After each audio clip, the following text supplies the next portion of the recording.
So Katie here needs a report that shows me all the customers to whom we have sold a bicycle within the last 12 months, along with their contact information, i.e. customer name, contact name, phone number, address, etc., and how many bicycles we sold them.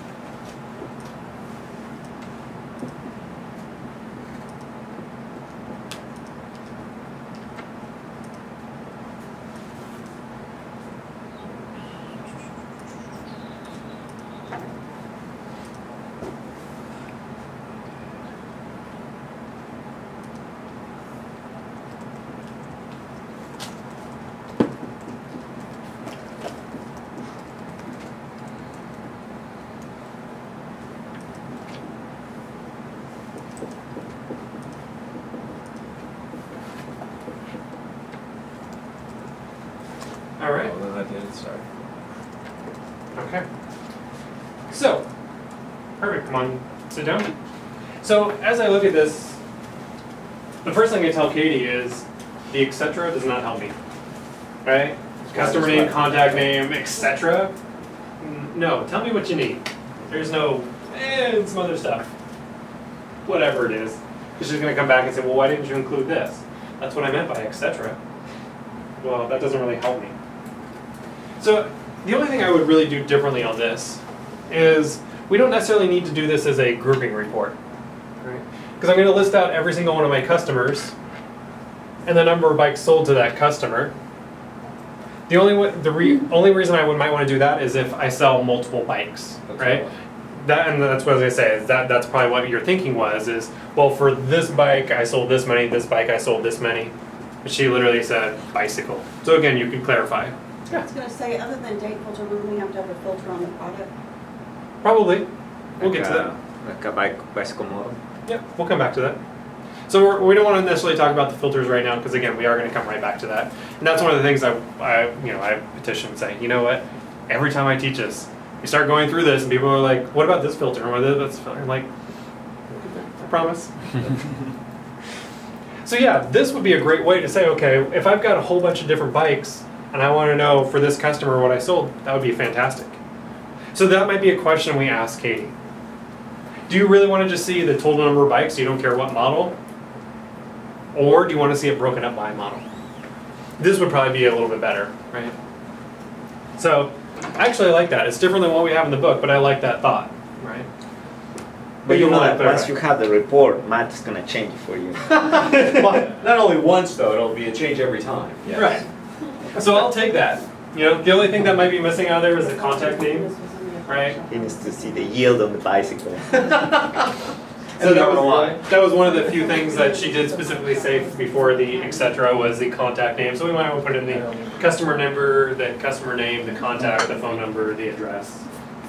All right. I like that. And then you actually even total up the number of bikes sold for each of those models for the customers. Works for me. Okay. Anybody want to tackle Scott's product reorder report?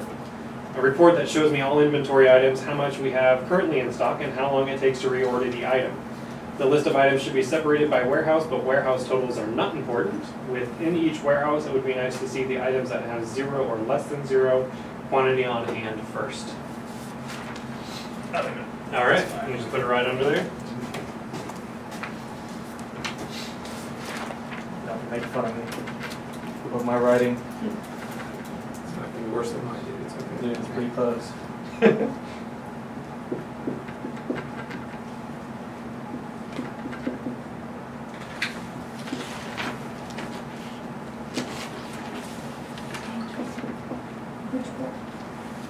All right, perfect. Except for the handwriting of the bottom. That is known. Yep. It said that they wanted to know the quantity on hand of each of their items, separated by their warehouse, and they didn't care about the total in the warehouse altogether. They just wanted to see inventory in there.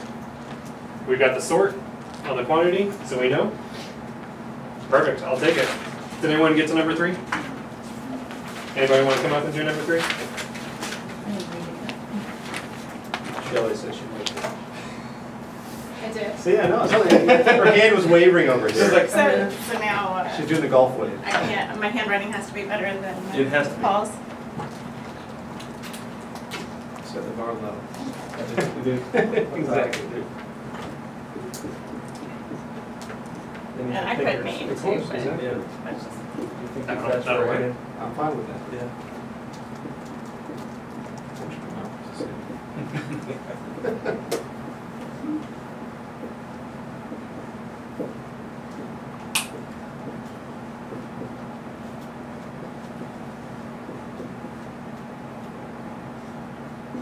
You know, Shelley, don't you usually make your dots in your eyes little hearts? I don't see them on there.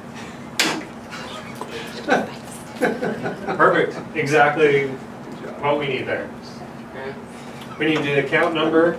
She even added the account name. Give it a frame of reference. And then for each account, we need to see the posting date, the description, the amount, and who posted that transaction. The grand total for the individual accounts, and then a grand total for the report itself. Perfect. It's exactly what I would have done there.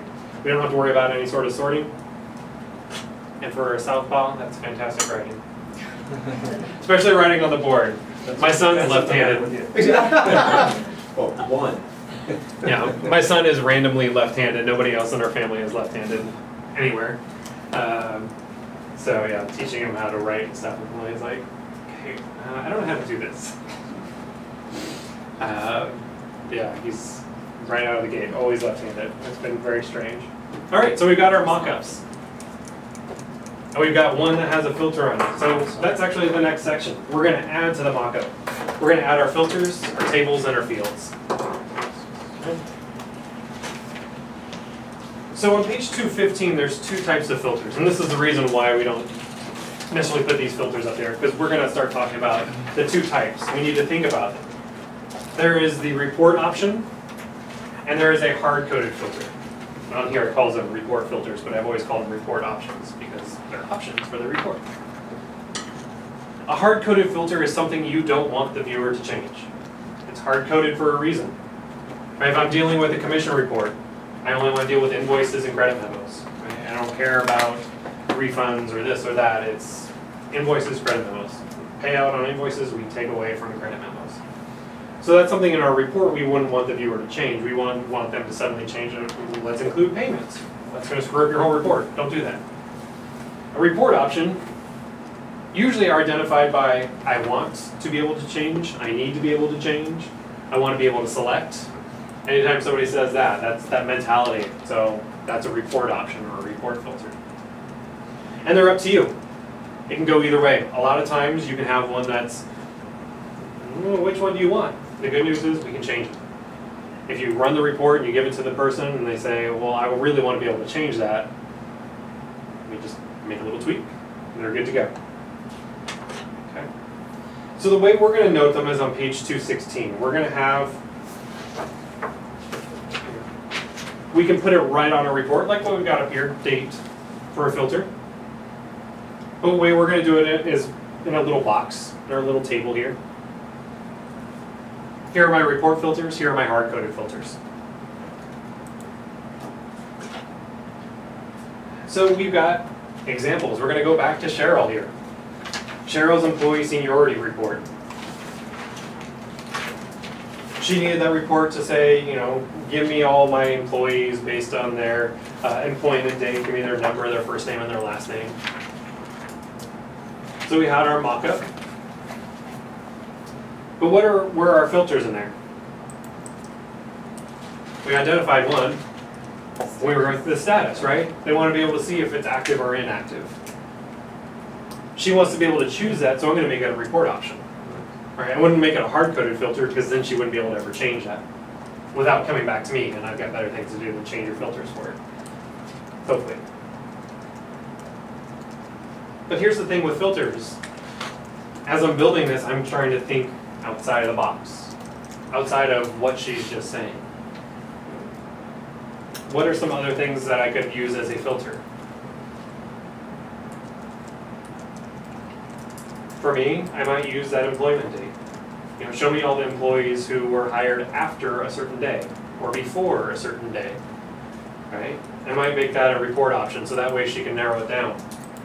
Or I might make a filter to say, well, great, I've got 5,000 employees. I need to find one. do I really want to run a report that shows me all employees and then have to search through it? No, I might make a filter that is the employee, number or last name, right? Because I may not know the number, but I can say, okay, well, I'm going to narrow it down to Robinson and find it in that smaller list. So I might add a report filter for the employee name, last name, first name, employment number. Department. Yeah, where they were. Department, right. Yeah, so these are all filters that we could add to it. It's beyond what Cheryl is asking for, but it's probably going to help her out. And so that's things you want to think about when you start thinking about your filters is, what can I do to make this report easier? Are there optional filters where it could be left blank? You could build that. Basically what you end up doing is saying, okay, well, if it's going to be blank, use a star. A So they filter that still doesn't have do to put anything. something in. Yeah, yeah, they still have to put something in, but star is the easiest way to just say, return everything regardless of what the value is. So that's how we would get around that. Alright. So in Janice's commission report, as I go through here, I need a report that lists all the customers who had commissionable transaction in January 2008. Customers should be broken up by salesperson so that there can be a subtotal. And I need to be able to select which salespeople show in the report so I can run it for one, several, or all salespeople. Commissions are paid as a flat percentage of the transaction. Excuse me. So report filters, hard-coded filters, what do we have? Date. Date, posting date is always a good one, or transaction date. Or whatever the date is, that's a fantastic filter. Anything else? Commissionable transaction. Yeah, how would we note a commissionable transaction? It's going to be based on the document type, right? Invoice, credit memo. Would that be a report option or a hard-coded filter? Hard-coded, yeah. We don't want them to change that. Janice, leave it alone. So we've got one more that she specifically said. Salesperson. Yeah, salesperson code. And she wants to be able to change that, so I'm going to make that a report option. Let her be able to choose that.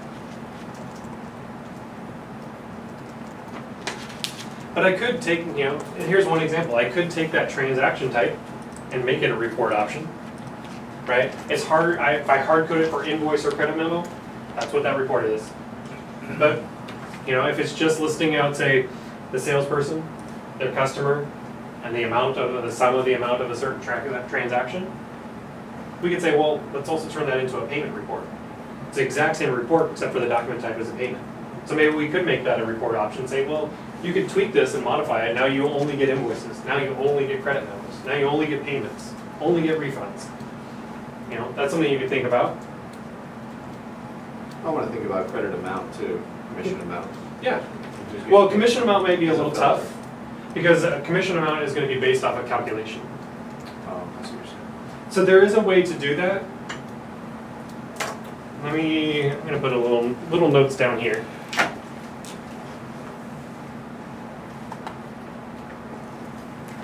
So let me ask a question. Yeah. Okay, to me, when I think of filtering, it's limiting what I'm spitting out in the report. Right. So if they're a viewer, is that filter something that it's coming up as a, what do you want to filter? Right. So you're Drop going to. down or something? Yeah, we'll cover that. Yeah, it's going to basically be a little pop-up window that's going to pop up and say So it's customer us number and saying, this is what you can filter for. exactly. We're going to build the functionality that says here are the things you're allowed to. Anything we note as a report filter in Is our a prompt. mockup is going to be prompted to say what value do you want this to be. Exactly. Okay. Yep. Anything that's a hard coded just isn't going to show up on there. So. All right. So we've got these same examples. Page 221, 223, and 224. Oops. 221, 22, and 23. Katie's marketing report, Scott's report, and Bill's GL report. Determine those report filters. Determine the hard-coded filters. Anything you can think of. Take about 5 minutes for those. You already have one up there on the board.